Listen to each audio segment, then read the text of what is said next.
What's up, guys, and welcome back to another episode of Spark to Fire. I'm your host, Landon Rhodes, and today we've got Clint Runge in the studio. Co-founder of Arch Rival. And for you guys that don't know, if you're not in Lincoln or if you're not in the state, there's an awesome agency here called Arch Rival, and they work with the biggest brands in the world, including Yeti, Red Bull, Adidas. The list keeps going on. Who else? Oh, so we got a ton of fun clients. EA, Viacom. I mean, it's all good. Like EA Sports, it's in the game. Like talking EA Sports like that. Yeah. That's my childhood. That's awesome. So how did this all get started? Like what in the world led you to starting such a cool agency? Like what happened? Well, I don't think you start by wanting to create a cool agency. I think that was probably one thing that did us well is I don't know that we ever thought about starting an agency. Here's what happened. I was going to college and I was in the architecture program. So I actually got an architecture degree by trade. But as I was going through that process of getting an architecture degree, I realized I don't think I want to be an architect. Like the world of architecture has this real hierarchy to it. Mm-hmm. And if you want to do something important, do something big and amazing, you kind of have to wait 20, 25 years to become a really seasoned architect to do it. I understand that now, but back then when I was, 20 something, 20, 22 years old, I didn't want to wait 20 years. So I thought, well, I love design. I love problem solving. I love the strategy that's in architecture. I just don't want to wait 20 years. Right. So being naive and, I understand it now, but then I was like, maybe advertising. I don't know. That seems like creativity is happening there too, but it happens faster and maybe there's not such the hierarchy. And of course, I've now learned that all industries have a hierarchy system to them, but young ideas are a little more supported in advertising. So I went and got an advertising degree, and then somewhere during that whole transition, I realized that the process for coming up with great ideas in advertising, it's actually the same process I was using for coming up with great ideas in architecture. I thought, well, maybe I don't want to be in advertising. Maybe I don't want to be in architecture. Maybe I just want to be great at the creative process. And that would be my thing. So somewhere along the way, I started doing that process for local clients. I heard about your first local client. Talk about the car wash. Oh yeah, that was So this is a really good example where I have no idea what I'm doing. But and you're how old at this point? Like 22. I mean, legit. I think I know everything. I know nothing, but at the same time, I got a belief system. Okay, so I have to apply this. No one wants to when you're 22 and have no money. Like no one wants to hire you. I'm at this point. I'm doing like work for exchange of burritos. I'll do an ad for you. You give me a burrito. Well, you do my oil change. I'll do an ad for you. Like that's what my life consists of at this point. Yeah. So no one's paying me any money, but I see this car wash going up downtown. They had been under renovation for about a year. And I was like, oh, they're going to have to advertise because they've been closed for a year and they come back. And I went up and talked to the guy and my car's dirty. And I'm like, hey, I'll do an advertising for you. But if you give me some free car washes, this is my life at this point. Done. So he's like, yeah, I was actually going to do this ad. I think he was going to pay like, I don't know, $500 or $1,000 or something to put this ad in the newspaper. And I was like, what a waste of money. You're gonna put this it's like $1,000 to get you like this small ad and like the third page in. No one's gonna even see that. And I was like, what you really need is like hire me. I'll take the exact same amount of money and I will spend it much better. Somehow he believed in me and gave me the $1,000. And what I did was I created parking tickets. So I found the exact same manufacturer that was producing that the city of Lincoln bought parking tickets. You went down to the manufacturer level to do that? I read that you redesigned them. I didn't realize you got like the paper and everything. Everything. So what I did is I created parking tickets for dirty cars, okay?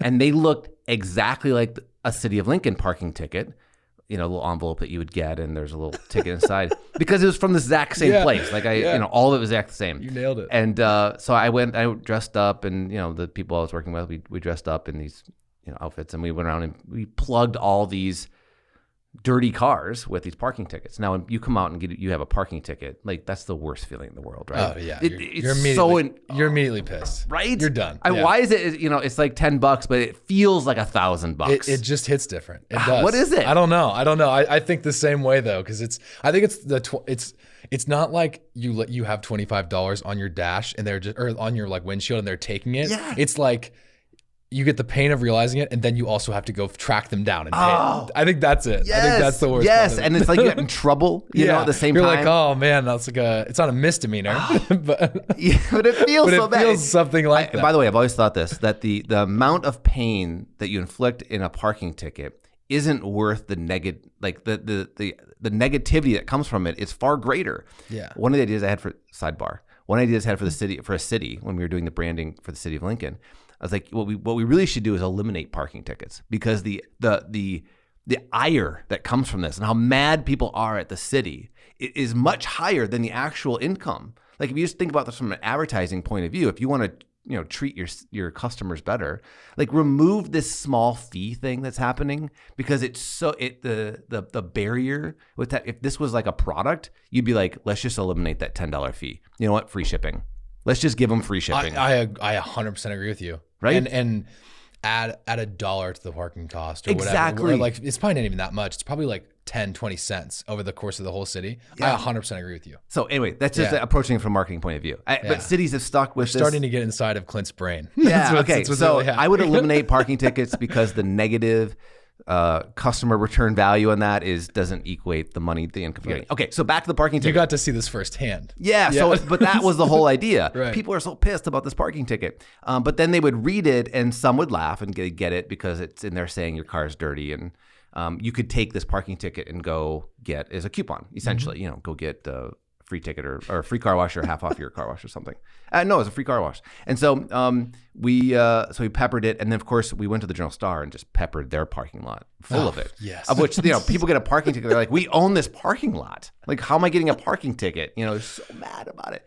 But it was fun. It was clever. So a few people actually go down to the DMV to pay for this thing. Okay, like they're confused. They don't understand. For everybody listening, they don't understand advertising. So they go to the DMV. DMV has no humor, right? No humor about this at all. They're so mad at us. Yeah, we get like cease and desist and blah blah blah. Do you even have a company at this point? Is it just you?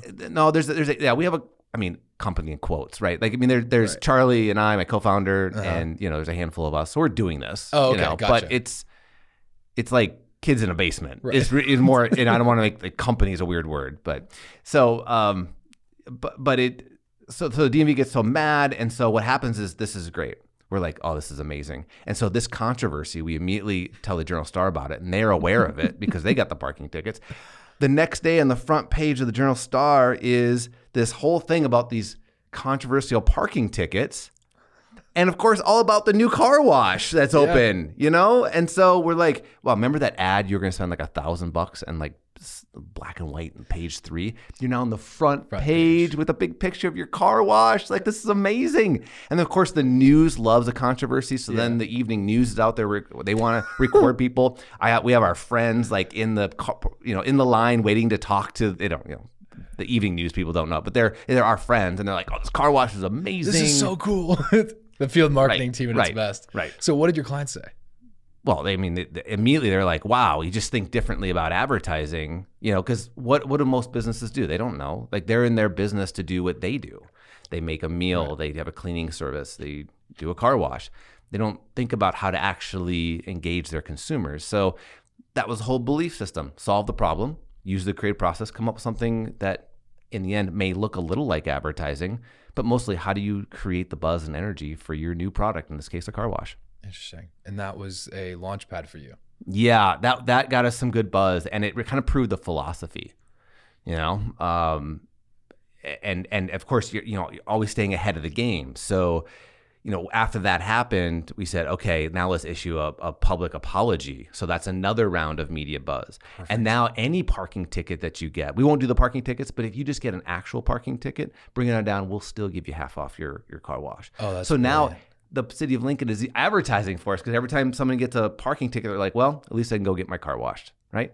So that sort of thinking, then led to other clients who are like, that's what we need, right? We're starting our business and we need that kind of thinking, which is going against the grain of traditional marketing to build a brand love, loyalty, sales. Right, which is what you're still doing today. And so what's been the rise from that point? What was kind of your next big milestone after you guys got that exciting buzz in the city of Lincoln? Well, we fumbled around as literal starving artists. I mean, that $1,000 doesn't pay anything, right? We spent it all on the envelopes. So, but that, I think during that time was really training for us. We had a philosophy, we had a belief, we had to do it a lot to really hone it and understand what it is that we're actually doing here. Mm-hmm. We're shooting from the hip, but we had to make a little more of a science out of it. So the first 5 years of our business was starving artists. I mean, literally, our work was really great. It was getting published a lot. People were seeing it, but we were making no money. Like, no, don't kid yourself. It was just really great looking work. The next really kind of like big milestone when I think about it in Chapter was an opportunity that, because we were getting published so much, and of course we were kind of on the forefront of digital media at that time because the web was just sort of in ascension. Someone from Lowe's must have been looking through a design magazine and had an RFP to build this kids website. And I don't know why they sent it to us, but we got an RFP from them, totally out of the blue. And I think they just saw us in a magazine, like, these guys look cool, let's send them an RFP. Now, we had never, we had been playing with digital stuff, but we hadn't, we weren't serious. We weren't good. Today, you talk about a digital shop, there are people who are really good at what they do. But this was like a little wild, wild west. It's like, do you do digital? Sure, we'll do digital. Why not? Yeah, why not? I mean, everyone was kind of doing that. Yeah. So we thought, okay, yeah, let's do that. Even though we had never actually built a website before. It's like, okay, sure, we'll figure it out though, right? That's our attitude. No website experience, and you accept the RFP, or you're going to participate. We're going to participate in the RFP because it's Lowe's, and we don't have anything like that. Yeah, who knows? Why? So take a flyer. So we look at the RFP, and it's got all this spec stuff. Okay. And our most digital person that understood anything about it was our intern. Okay. Who's like, and so, so we're looking at this, we're like, we have no idea what we're doing. We're totally out of our class here. Right. But instead we thought, well, let's just do what we do. So we took a different approach to it. Instead of sending them back, like, here's all the specs and what we would do to fulfill all your requirements. Instead, we're like, let's just send them a story. And we happened to have on one of the people we were working with was this amazing illustrator. Okay. And I mean, he would later go on to illustrate some very serious children's books, very well known today. And, but we were all young and still up and coming. Right. So he helped illustrate these characters. Mm-hmm. And we created a set of characters that this website would be about. And it was all about safety and kids. And we just sent them back these illustrations and the story we would create. Of course, it would live in digital, but also live in real world scenarios. It could be a traveling tour bus. It could be in the stores. They could be characters. Yeah. Yeah. These real characters. So, they have shows to them. And so we had this whole thing built out of this is what we would do. You're asking for a website. We're going to give you something that engages your customers, and your kids about safety. Which is the real goal. Yes, right? Exactly. The real goal. Exactly. It's a great point. So they responded and said, we love it. Let's come on down and pitch to us in person. And so a group of our travelers go there and to pitch, and it's like in North Carolina or something. And while you're there, of course, you're actually competing against other people from Boston and New York and people who know what they're doing. And, we're from little Lincoln, Nebraska. Right. And in fact, that was kind of the whole thing of it, which was at the end of the day, what we told them is that, look, you could hire someone right now from New York. They're gonna do great work for you. You could hire someone from Chicago or Boston. They're all really talented. I was like, but you're gonna get the exact same thing. Tell you what, you guys, Lowe's, you want to do something different? Hire us from Lincoln, Nebraska, because I guarantee you we don't think like them. Now, they're from no place, right? They're not from a big city, and all of them were like, yeah, you're right, and they hired us. And all the people that we had pretended to hire, which were really our friends and our interns that were there pitching as though we were this legit agency, right. Suddenly this became our seed money because they're like, great, here's a $250,000 project for you. That was 10 to 20 times more money than we'd ever seen.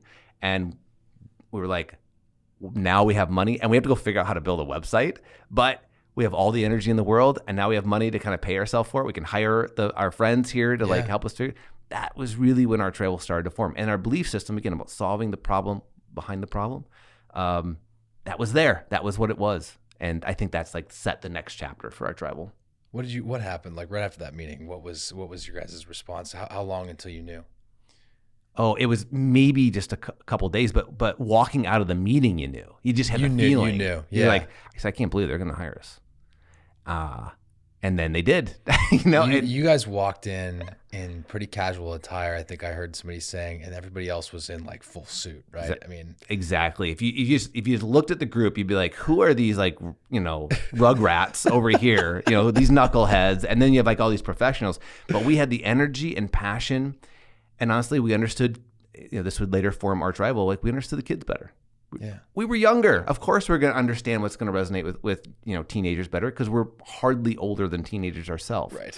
So I think that they identified that, and I'm so thankful for that because they really that project helped launch Arch Rival to what it is today. Right. And since that point, you guys have worked with Yeti, Adidas, Red Bull, Viacom, EA. What are some of those, like, go back to a couple of stories that like our audience would really love to hear about, specifically like with Red Bull and Yeti. That's something so close to home in Nebraska. Like Yeti was just a massive buzz, and I'm sure you had a lot to do with that. But what caused it to take off like that? Like what really did cause Yeti to just explode across the nation the way it did? Yeti was a disruptor, and I think the brands that Arch Rival plays best with, as you can tell from these stories, are disruptors. And Yeti had imagine this, if we dial back time, we're just like, would you pay like hundreds of dollars for a really nice cooler? You'd be like, no, it sounds ridiculous. But when you see it and you experience it and you look at the thoughtfulness put into it, suddenly it becomes more than a cooler. It becomes like a statement about how you view the world and your association with how serious you are about being outdoors for long periods of time. And that is a disruptive idea. And that turns an industry that didn't maybe need to be disrupted, but was ready to. So I think those kind of brands we play really well with. And what was your guys' involvement within that? Actually, help spreading the word. So when you have a disruptive product like that and products like that, copycats come very quickly. Arctic. Yeah. And they have, of course, 4 of them. Yeah, exactly. There's a ton, right? Yeah. But they had to get the message out quickly to other, they're based in Texas. They have, if you look at their region, like they own their region, but like getting across the United States, scaling up, it takes some doing. Like you got to go around and convince a lot of people. And that was our job, was to spread the word of this and get that to be buzzworthy in markets where people hadn't really heard of the message yet, hadn't really experienced the product. And that's, honestly, that's a lot of what we do today is basically, I would call it, traditionally it's called field marketing, but what we're doing is lighting fires in every way that we can, but it's using people. Yeah. So we're out there spreading it, which is all very exciting. So walk through that a little bit though, because I think you see it every single day, but the average person doesn't really know a ton about that. They probably just get to experience it and like get influenced by it. Mm-hmm. But talk about how you guys actually built a field marketing program and what that even is, because there's people that have no idea what that is. So let me give you a dated view of field marketing, which is anytime that you've been out somewhere and people are trying to get you to sign up for a credit card, right? Or they give you a free T-shirt and you try this, and the interaction is usually pretty bad. You feel like you're getting screwed over, by this company. The lottery, a lot of times it's something like that. It's like a scratch off type of situation or a lottery deal for a free T-shirt. It's garbage because they're handing you flyers and they're the litters everywhere. It's just like the whole it's situation. A concert somewhere, right? And they're they're putting stuff behind your windshield wiper and you're like, oh, what is it? So like the whole idea of guerrilla marketing or marketing with field marketing, it's just like that is an old way that it used to be done, and some of it works. But what we always felt like was that it didn't represent the brand properly, and we had a ton of experience. We didn't talk about this, but a ton of experience working with Red Bull, and Red Bull really gets it, and they understand that, and where we learned this philosophy, which was that the people you deploy to represent your brand matter as much, if not more, than what they're actually giving you, sampling you, like their personality. They're the front lines of the brand. Absolutely. So instead of watching it on a TV screen, I'm engaging with a person. That person holds a lot of power if you think about it, because they have the ability to influence the way they talk, the way they dress, the things they care about, their personality. That becomes your association with that brand. And we started thinking about this less as field marketing and more as human-powered marketing, which was leveraging the power of people who you can talk to, can answer questions, and in that way be convincing but honest. It's not salesy and tricky, which I feel like ads are today. This is real. Someone has experienced a brand. They know a lot about a brand. Let's say it's Adidas. They know about that. They know about Boost technology. They've run in these shoes. They're a runner themselves, and they can tell you about what it's like to run in these shoes. Okay, and so if you're an aspiring runner, you're going to listen to that. Yeah. Versus the 30-second quick hit ad that's disrupting you're trying to like watch a Netflix show, which is becoming more and more common, and what you're doing is becoming less common. Like it's becoming more rare and valuable. That one-on-one touch, especially as we buy everything online. Yep. Now, if you influence and convince the right people, and you become, let's say this person who's advocating for this product turns you into an advocate, so you try the shoes on, you're like, wow, these shoes are really amazing. This cooler really is amazing. This energy drink does give me the feeling that you said it would. You know what you're going to do? You can go tell all your friends, right? Mm-hmm. And so that's way more powerful. We call this the new trust, which is that if you look at the scale of where people trust today, and this is backed by data, is that who do we not trust? Well, we don't trust government. We don't trust media. We don't trust CEOs. And who do we trust the least? Advertisers. Like, we don't trust advertising. Mm. It can be cool. It can be entertainment. It doesn't convince us because we know the game. You just want me to like spend money with you. We're used to it. Who do you actually trust? Independent experts. The second one is very close to it is people like me, which is, as a consumer, people who look and act like me or are in life situations like me.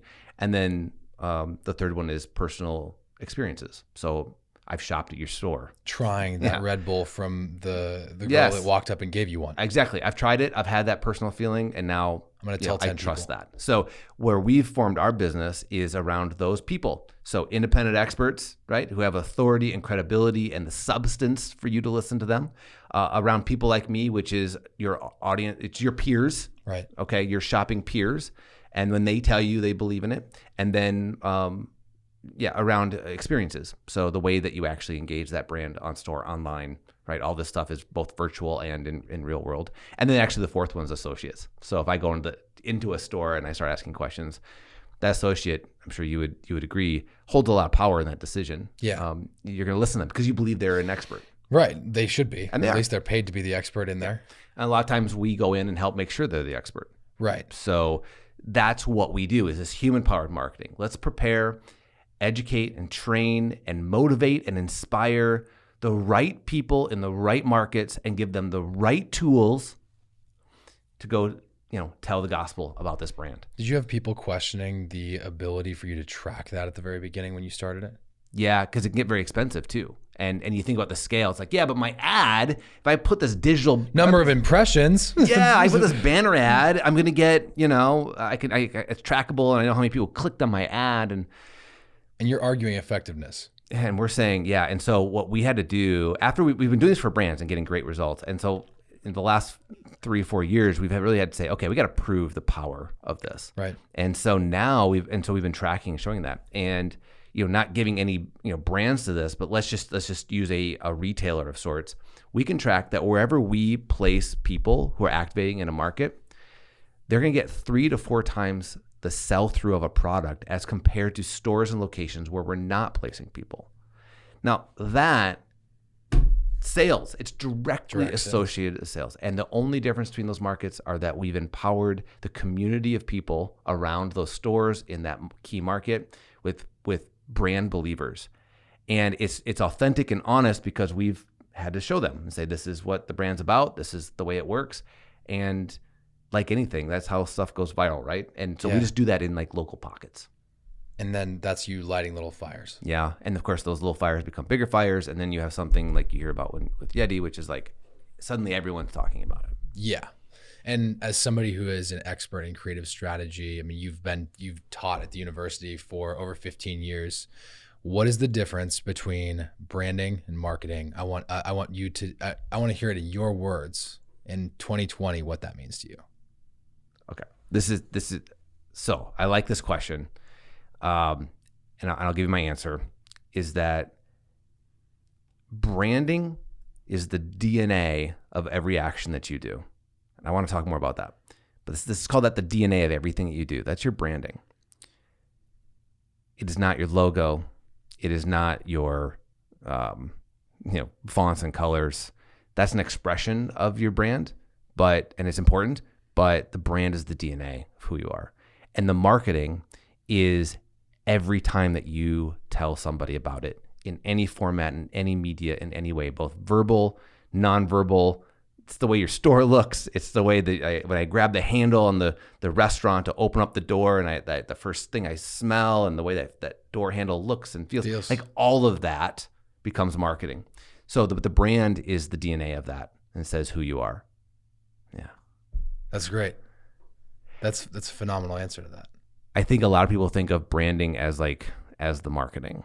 They get confused, and that's why I wanted to ask you.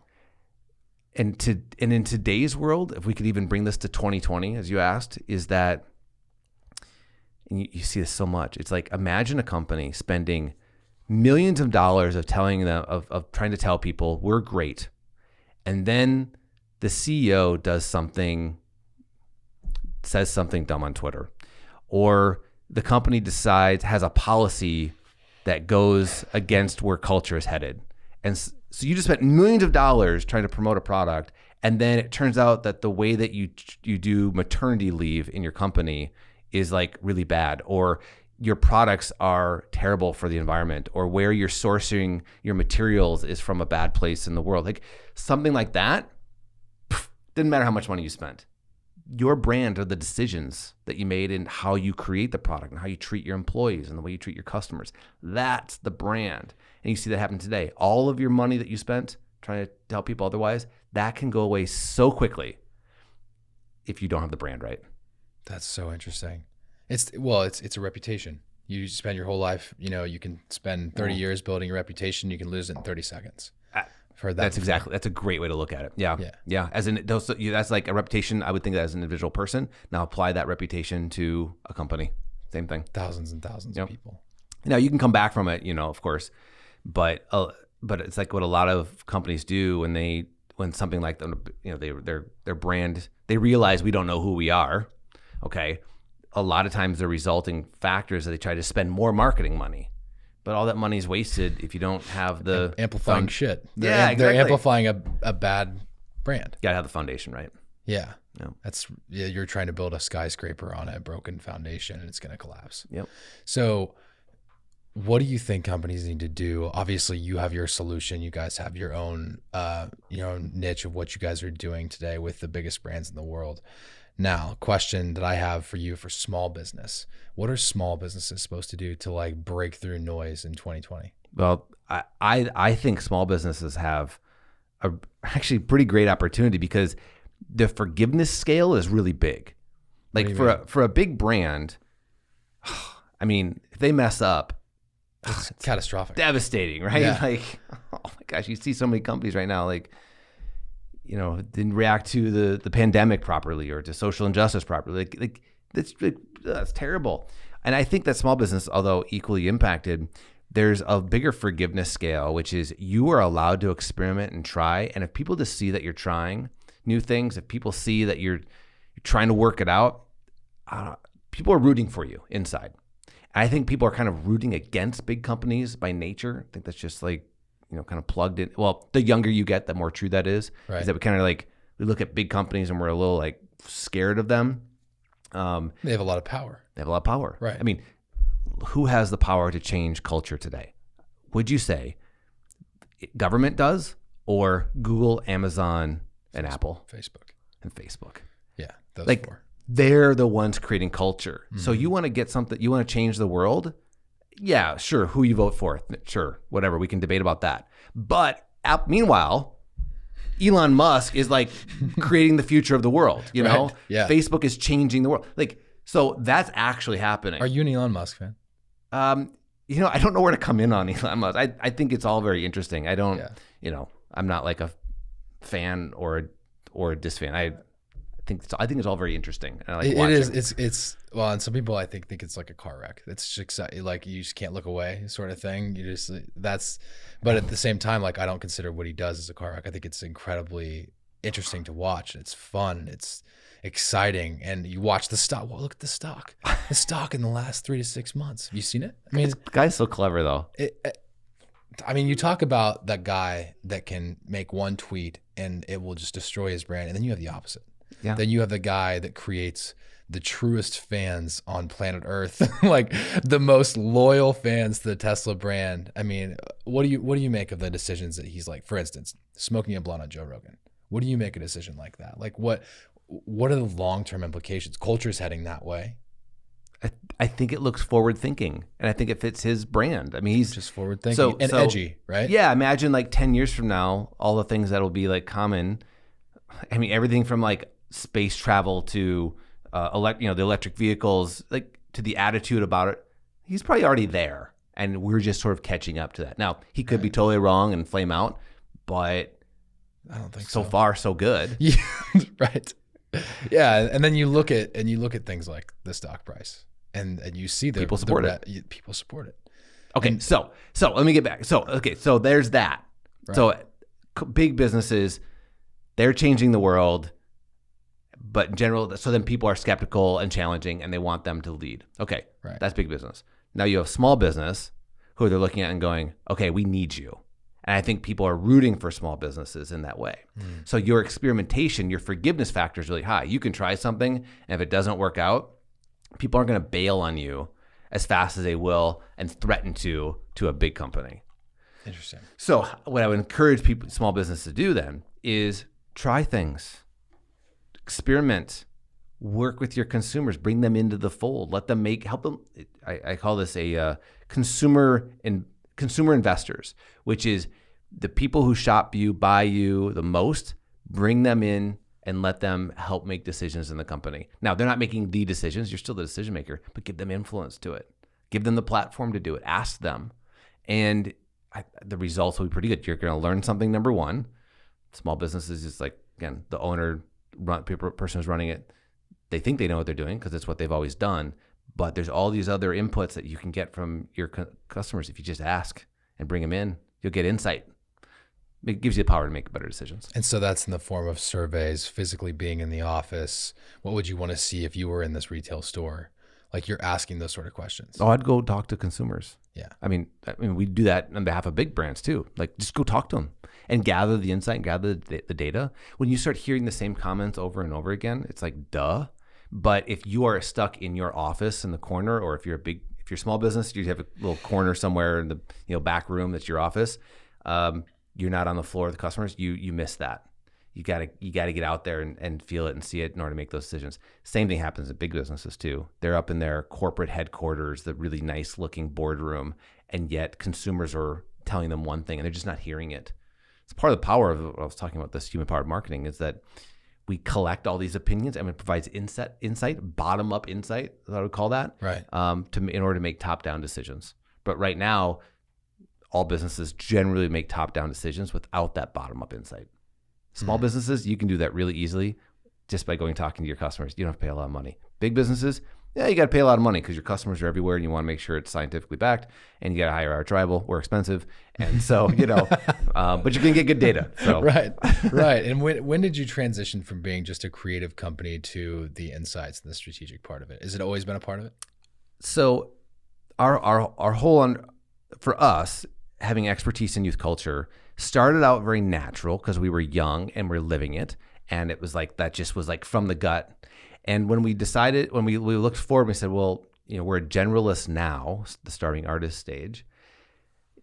How do we actually like become, worth our money? How do you get paid more? Well, you got to be an expert in something. And what was a detriment to us, people didn't want to hire us because we were young. We decided, well, let's make that our reason why you would hire us, because we're young and we understand your younger consumers far better than you do, far better than this other agency over here does, because they're, older, and we're naturally there. So that's how Arch Rival kind of like got to that next level with that. And the Lowe's part of that was something like, we understand young adults better, kids, young adults. So that's where we started. And then as soon as we made that claim, like it just worked for us. And it was real and authentic to us. But over time, realized obviously I'm going to get older. The co-founder's going to get older. Some of our key people are going to get older. But we realized that Arch Rival can stay young. Like Arch Rival's a business. You can keep that young. It's in the people you employ. It's in the practices, right? It's in the practices that you have. How do you do that? How do you keep people young? For every senior experienced person we hire, I want to make sure we're hiring someone young and raw like myself. Yeah. That when we started, right? Who didn't know, who was naive but had big ideas. Mm-hmm. And you got to pair that now with someone who's experienced and understands the game, right? Knows how to work with a multi-million-dollar budget. Put those people together, you get some pretty incredible stuff. But it's also in your practices. So we make sure we're always evolving the benefits and the way we're treating people. Like we want to uphold whatever young adults believe today. We want to make sure our company does that as well. When you embrace that and make that your job, it's a lot easier versus like a rigid company now having to adapt. Yeah. But we've always kind of been there because we started from there. So it's easier for us to kind of just maintain that. Now, I'm older, but I understand it from a young adults and youth culture. I understand it from a academic point of view, and can talk and can understand and talk it. But I also got people who are like living it and having Arch Rival have 1 foot in youth culture and 1 foot in sort of an adult professional world to relate to our customers, our clients. That's a pretty great advantage that we have. Yeah. Yeah. That's huge because these people that are hiring you, they've got, they're probably trying to do the same thing with like a think tank, and they'll bring in like 10, 20, 30, or maybe a couple hundred kids and, or, young adults and say, we need you to think about the next, where would you want this to go? Is that what they do? Or what's the current practice in big business? Yeah, that's actually pretty applicable. But again, that's like that's an older model. If I was surveying a boomer generation, that would work really well. But if I'm surveying young adults today, like that's not how they actually operate.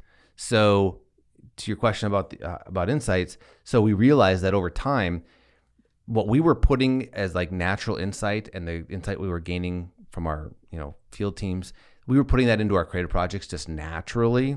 What we realized is actually this is pretty valuable. If we make a more serious study of that, it's worth something. So, over time, Arch Rival has, while we're still doing great creative and experiences and disrupting, out in the field, where a big portion of our business is built up in the last 5 years is our insights and strategy. And that has been, in the past, we just did it and kind of threw it in. And now it's like, that's actually maybe the reason you might just hire us just for that, because it's tight. And the process in which we're gathering that data is relevant to young adults. So you get better data because of it. And then we're looking at, we don't trend track, which is like what's cool right now. What we're really looking at is like the shifts in culture. And, what we're not going to tell you is like, here's how many people how many videos are on TikTok today. That's like meaningless. There's no action to that. What we're really looking at is what's the generational change so that you can prepare your business to not understand what's cool, but why something becomes cool, so that you can put your brand and products and services in a position for that to take off. I remember reading that about you, that you wanted to make this not about the medium, but more about the process and the shift in general. Yeah. Is that the medium is going to change constantly. And we've seen that, for anybody listening to this, podcasts haven't even really blown up until the last few years. I mean, you got a few early adopters, but they've really taken flight in the last few years. And you've got Vine, came and went, right? RIP. You've got Snapchat really had its white hot moment kind of on its way down. Now TikTok. And so the medium is going to continue to change. But it's the shifts, the generational shifts that you guys are watching, and you consider them micro shifts within generations, because you say like Gen Z, there's probably tons of sub shifts that you see inside of that, right? Yeah. I look at the larger generational shifts, start there. That's your base foundation. Understanding how do you win the hearts and minds of this generation, okay? There's qualities that you can attract to. Then there's that's generational. Then there's the shifts of attitude, preference, and opinions that happen. And then there's the expressions of that, which is like where I do that and the mediums in which I do that. And trying to chase that down, honestly, is like, it's a rat race. And I know that that's incredible. Hold on, like that's really, really interesting the way you just broke that down, because like from the average person's point of view, like they just look at it like, oh, well, I just have to be on TikTok. It's like, no. Oh. There is 6, 7, 8, 10 more layers before you even get to the medium. And that's what you're saying, right? Yeah. Focus on those larger shifts, because that's sustainable and stuff you can bank on. TikTok's going to come and go. And by the time you get that up and running and get a follower count, it's gone. Or the passion for your consumers in that medium is gone.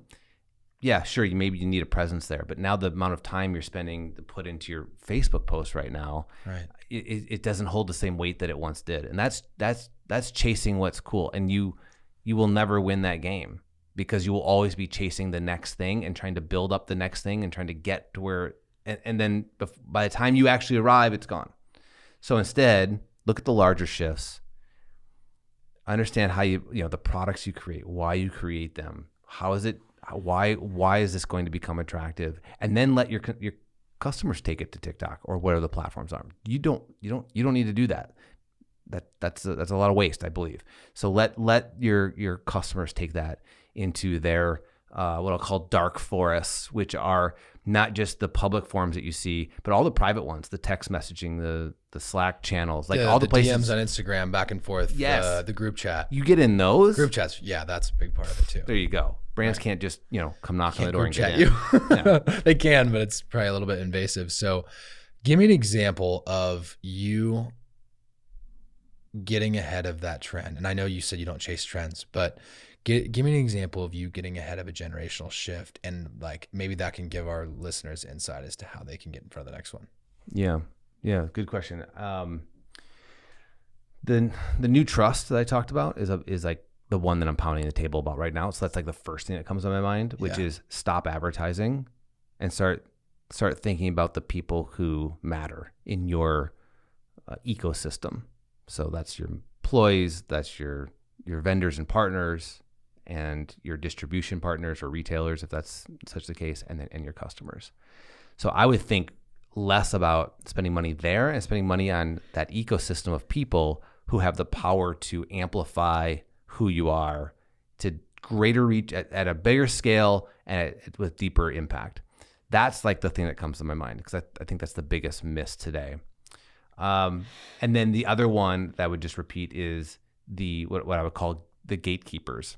So in society, the way that it used to be is that the people at the top were the gatekeepers to culture. So they decide, here's who I'm going to green light as the next artists and rappers, football players. Yeah, right. Like we're deciding who we're going to support, and they need us because we have the money and the access and all this stuff. But today, it's a gatekeeperless society, right, which is especially for young adults, which is like, I don't need the label. I don't need that boardroom. I can create, produce, and market and amplify all on my own, right? And so I don't need those people as much as I did before. But you have the companies at the top who are still pretending like you do need us, whether creating culture, products, or just like everyday services. They're still thinking like, well, you need us. That's why you'll buy us. And young adults are like, I can probably create my own. That's the attitude. And there's a miss somewhere in there. Of course, they would be willing to buy and purchase you if you treated them as though they were in the family and not as a purchaser. So it's just a mentality shift. Of course, the people at the top don't see it that way, and that's fine. They have a point of view that's valid as well. But when they understand the point of view of young adults or their young consumers on that, it's a game changer. So, it's insights. How did you make that decision for Arch Rival? Like, how did you make that decision for you, and how are you actively like being different within that today? So you talk about talking to your customers. I'm assuming obviously you get a lot of insights from your customers, understand what their pain points are. What else are you guys doing to apply that same mentality to your small business? One thing I've always believed is that the culture of your company matters a lot. And most companies try to create that culture, top-down thinking, which is, we're going to be about transparency. That's us. Or whatever, right? And this is who we are, and we're going to put it on some words on a poster and put it up. And I've always been like, that's such top-down thinking. Really, what it is your culture is just the collection of beliefs, whoever you're employing at that time. And so the culture is going to change as you change employees, as you change clients. Like, just that's what it is. So I think one thing we've always done well is just embrace that culture changes.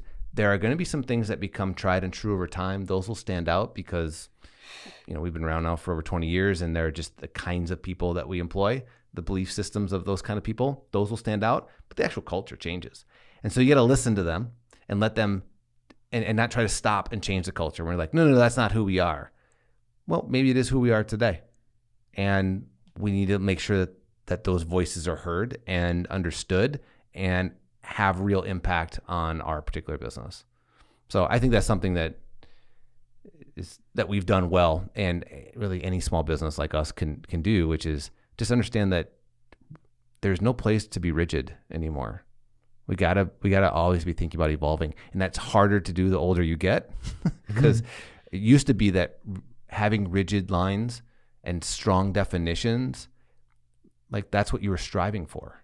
It's like, this is the one process and the only process in which we will always do things. It's like you're trying to find that golden thing. Right. This is who we are. It's who we'll forever be. We finally discovered it. I think now it's all about evolving. Who do we need to be tomorrow? Yeah. Man, that's really interesting, because that goes against conventional thinking. It really does. I mean, it goes against my thinking. Like, I want to, like, I'm always trying to come up with, like, you've read the entrepreneur books. Yeah. I mean, like you've read about like, and I'm not sure if you've read about this specifically, but everyone knows like the history of like the Toyota process, right? When they were, I think it's the Toyota production system, the TPS, and they were putting this together, and it's like, it's this very specific way, and it's rigid, and we believe in this and that, like you said. But you're saying that's going to be different. It's going to change. I'm just saying, being rigid today, good luck. Like, we're not in a rigid culture. People have expectations of change, and look how fast everything is changing. Better get in that roller coaster. Your insights on small business are really interesting to me, because you play in a big business world, but you yourself are a small business. We're a small business. Yeah. At the end of the day, we're not very many people. Yeah. And do you want to stay small? Like, is that something do you ever want to be a massive company? So, it's weird, because I think the aspirations of most businesses are to grow, right? You want to do great things, and to do that, you have to grow. And you hear a lot of entrepreneurs define their business actually by the number of people they employ. And I've always just, I've not liked that, because the number of people you employ, like the more people you have, actually, like the harder it is to run the company, right? More people, more problems. Like, that's just the reality. We were as big as, maybe we were close to 80 people. And I could tell we felt too big. But again, I was under the mantra of like, oh yeah, grow. You grow. And I thought, man, we'll be like 100 people someday. That would be cool to have a company like that. That would be a good testament to our belief system. We got to about, even before 80, you could just sense it was like, more like, now we're spending more time dealing with our people, like, and having to, motivate and move and align and collaborate. Like, there's like system problems that happen at a certain point. And what I realized, like, for me personally, and everyone's going to be different, that was just too big for me. I didn't want to do that, because I lost touch with the game of what we're doing. And maybe that was part of the problem, is because I wanted to stay a little bit with my hands on, just a little bit more than I was able to at that size. So we've actually greatly reduced since then. Of course, COVID's played a role in that. But now I feel like we're at a size where, boy, it feels healthy. Yeah. And the energy, you can feel the energy from person to person, and it's not lost somewhere in translation of having too many people in too many rooms. Like, actually now we're kind of like, we're all in the same room. There's a different energy that's happening. And so I've realized it's actually, I don't want to grow. I want to stay like this size. Like, this is great. We're doing all the same work we were doing before, but the energy and the number of people we have just feels right for the business. And so what does that mean for, like, say you get another huge client opportunity tomorrow. Obviously you're going to grow with that or not? Well, I think we've learned some lessons here, that if we're going to say yes to that opportunity, now we understand the risk and reward of that greater than we did before. Right. Because there was a while we were just blowing up. Like, we were getting all sorts of people hitting us up and like, yeah, yes, we'll do that. Of course. Oh, amazing opportunities. These are all great brands. And, when you scale up really big like that, you're naturally going to break every process that you have, and you have to reinvent all of them. And now I think that was just like happening. Now I think we understand what saying yes means. So I think we'll probably be more selective to it. Yeah. It's kind of like you built that next ladder up there, and you see like, okay, that's process level 10. That's kind of sucked. Let's go back to process level, but process level 9 was pretty good. Or process level 8 was real good. Like, we should stay around that area. Yeah. And maybe that's just like where I cap out as a CEO type figure too. Maybe in the past that would be like embarrassing or something, or like, oh, you can't play at that level. For whatever reason, we're doing great work and this is the level that works for us. I maybe just like, have the experience now where I'm like, I'm okay with that. Yeah. Like, this is pretty great. This is a pretty good life right You're here. Not resting on your laurels working with some of the biggest brands in the world. We're good. But there's some people that are going to view it that way. And like, it's that being comfortable and like blissfully dissatisfied with what you have, I think is a good way of putting it. Ed Milet says that a lot, is blissful dissatisfaction. So you're happy in the moment, but you want to continue to strive for more.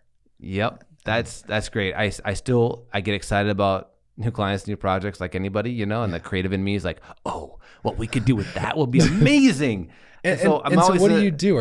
What's your day to day on that? Like, when a new client comes in, like, how involved are you? I've just decided that my job is to go wherever the fire is. Okay. So that might be a good fire, which is like huge opportunity fire. And it might be a bad fire, which is like, oh, everything's falling apart. And so now I just go where those are. And if that is a new client opportunity, I want to get to know them. I want to really understand their problem. Right. I want them to know that I care. That might be the fire opportunity that I have to go to.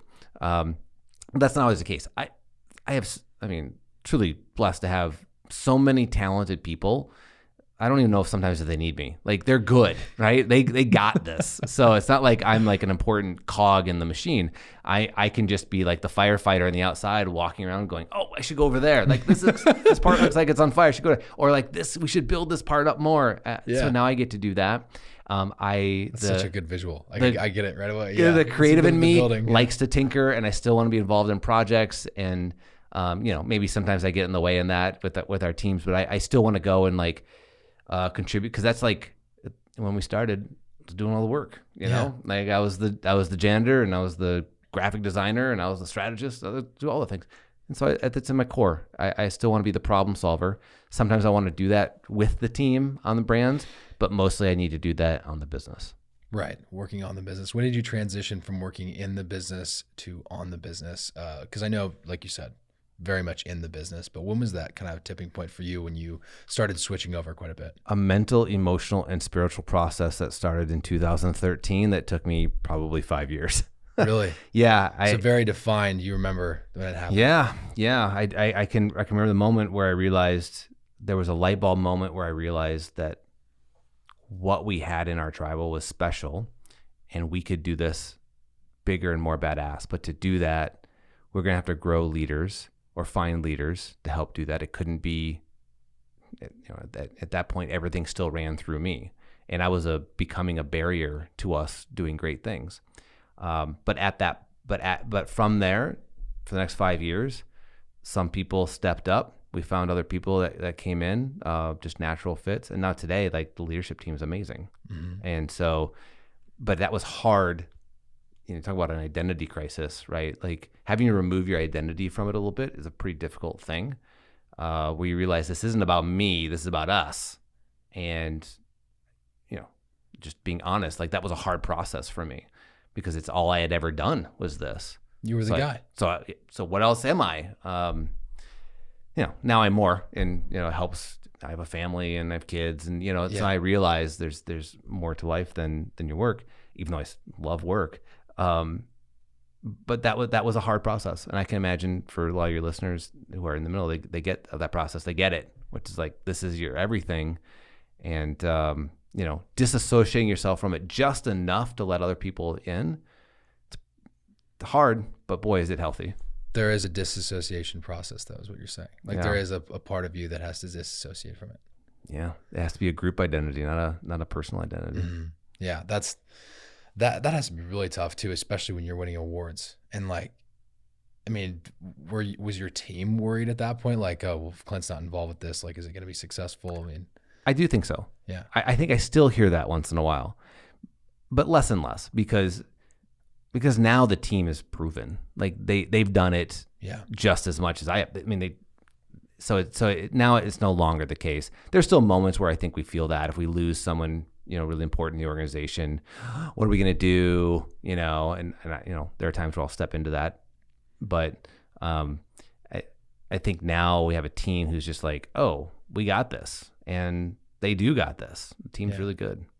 When you guys were growing the actual structure of the company, how did you create, this is a very selfish question, but how did you create a hierarchy and a leadership of people I want to be at this level? Like, how did you create that structure for them to go to next?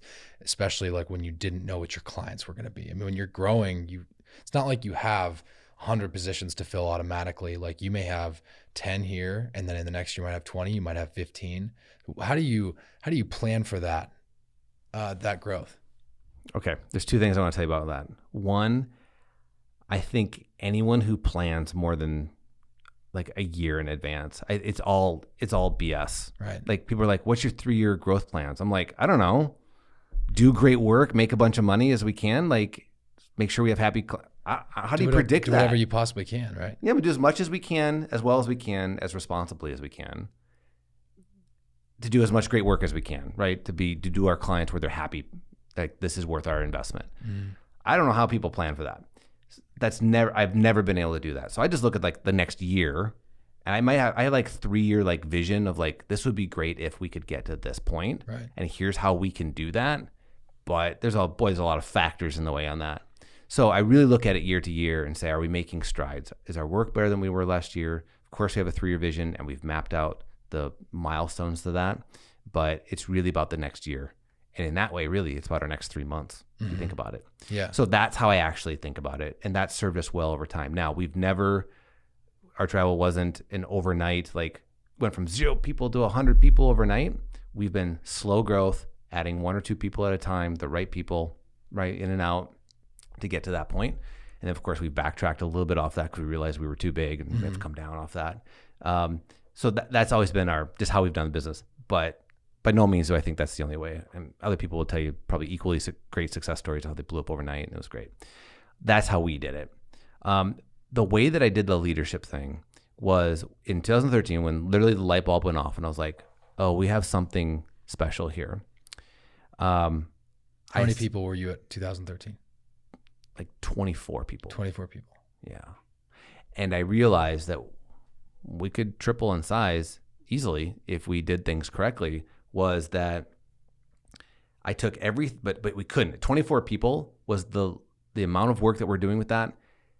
The wheels would come off because every project, every decision went through me. And it wasn't sustainable from a health standpoint either. Right. Okay. It's a lot of decisions. So I have to farm these other decisions out. Other people have to step into the think tank here. So, and people were willing to. A lot of times it wasn't me willing to give it up. Right. Okay. Yeah. Super common. So it's not that we didn't have the people. I just wasn't willing to do it. So what happened was I did this literally on the side of a mountain. I wrote down everything that I was responsible for, every kind of decision. And then once I realized this is what I do, these are all the decisions that in theory, right? The kind of decisions that I have to make or that I am making. And then I said, well, which ones am I? Well, then I grouped them. I grouped them into like decisions. Okay. These are kind of business decisions. These are client decisions. These are creative decisions. I had 7 or 8 different buckets of that. And I said, okay, let me just highlight the ones that I'm good at and the ones that I'm actually not good at. I'm kind of faking it. And, I can look at that.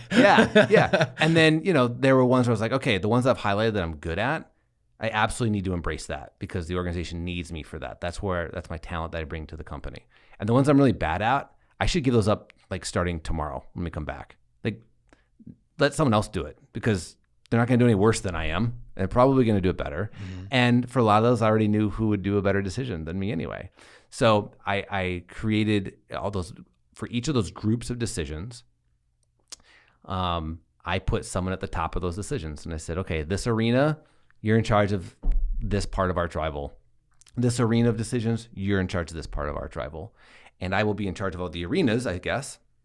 But, I allow you to do what you need to do because you have the best point of view on it and you're closer to the decision than I am. And I'm like a counselor, right? Yeah. Bounce it off me. Let's talk about it. I have a point of view that goes across the entire company, but I'm going to trust you. So that was the process in which I came up with the leadership team. Those people, those owners of those decisions became the leadership team. And has it 5-6 people now? Or? Yeah. Interesting. What's as we continue to grow, what advice would you give to us? I mean, you've worked with Grindstone a little bit now through your podcast and everything, but what advice would you give to us as we continue to grow? Hustle is all part of it, right? What you're doing, which is get out there, talk to people, try, experiment, try things. So the hustle is a natural part of that. And in the hustle, what I found was that you kind of learn who you are and what you're good at. And then you'll come to a stage when you realize that you embrace it. So it's just like this process. This is probably the same business process that's happened over time forever. We've just gone through it. And now I look back and be like, I'm glad we did. I'm glad we hustled. I'm glad we were naive to a lot of things and just tried things. And then I'm glad that we figured out who we are and what we're good at. And then I'm glad that we embraced that and made that the company we are today, allows us to do the product that we do today. Right. Yeah. That's phenomenal advice and good advice for everybody, not just at Grindstone, but that's really good advice. So, do you have any books change your life? Any books or mentors, people that have really been life changers for you? There's one mentor, Jeff Dachis, who had come into our company for a brief period of time, actually was part of the reason why the light bulb went off when I realized the talent that we had and the opportunity that we had. But actually I in terms of mentors, it's always been, and this, I'm not saying this from a point of ego. It's just like the head was kind of just always in the sand and just kind of bearing away. I imagine if I had more mentors in my life, we would have gotten somewhere faster instead of just like kind of plowing through the sand. So I recommend let people into your business and let them see it as I did with Jeff. And that's great advice. When you let people see it, listen, and boy, it changed our lives for sure. On the book side, there is a book. It's by C.S. Lewis, the Screw Tape Letters, and it is a point of view. It's just, there's religious tones to it, but it's an understanding of the manipulation of. I looked at, you can look from advertising. In this case, it's like a religious thing, but there's also like a manipulation of culture, and just thinking about all the decisions that you make unconsciously have a source of influence from somewhere. Now that might be spiritual, it might be something that happened in your past life, growing up, or it might be a body reaction to something you just don't understand. Boy, that's fascinating to think about all the decisions I've learned. Like we make I think it was like 3,000 decisions in a day we're making, and we're conscious of like 12. Okay. Right. And like because the rest of them are just like natural reactions, like you choosing to decide that you're thirsty right now. I was just thinking about that right when you were saying it. Like why am I grabbing that? Why are you grabbing that? Yeah. Is it because you're thirsty, or is it you're uncomfortable, or you think about how you finish the show? You need a moment to think about, like, these are all decisions that we're making. They all have sources. Yeah. And that is mind blowing to me to think about, that we're all susceptible to things. And that's, why I title love this. One more time.